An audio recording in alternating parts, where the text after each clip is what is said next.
रवि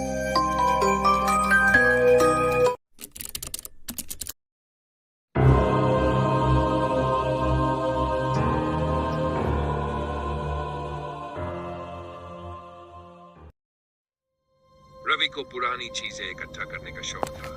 एक दिन वह एक एंटीक स्टोर में गया जहां उसे एक पुराना बड़ा आईना दिखा। आईने के कांच पर अजीब सी दरारें थी, लेकिन उसमें कुछ ऐसा था जो उसे अपनी ओर खींच रहा था।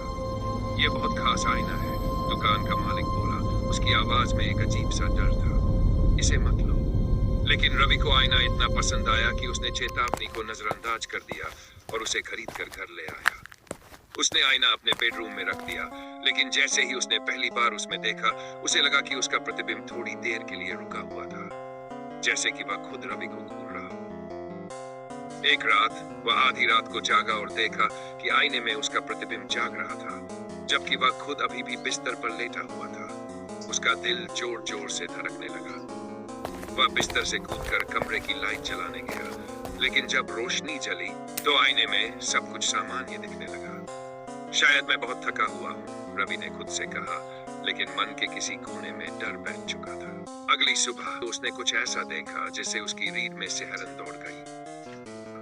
उसने जल्दी से आईने पर एक चादर डाल दी और नाश्ता करने चला गया, लेकिन अजीब घटनाएं बंद नहीं हुई। जब वह दफ्तर जाने के लिए तैयार हुआ तो उसे लगा जैसे आईने से कोई आवाज आई, जैसे हल्की सी सरसराहट या फुसफुसाहट, लेकिन उसे नहीं पता था कि उसके पीछे कमरे में कुछ बदल चुका था। रात को जब रवि घर लौटा तो उसे एक अजीब सी बेचैनी महसूस हो रही थी। उसने आईने की ओर देखा जहां अब सब कुछ सामान्य लग रहा था। थोड़ी देर बाद जब वह बिस्तर पर लेटा और सोने की कोशिश करने लगा, तभी अचानक उसे महसूस हुआ कि वह आईने के सामने खड़ा है। लेकिन जब उसने आईने में देखा तो उसके पैरों तले जमीन खिसक गई। आईने में उसका प्रतिबिंब मुस्कुरा रहा था, एक डरावनी अजीब मुस्कान। फिर प्रतिबिंब ने अपना हाथ उठाया और कांच पर अंदर से खटखटाने लगा।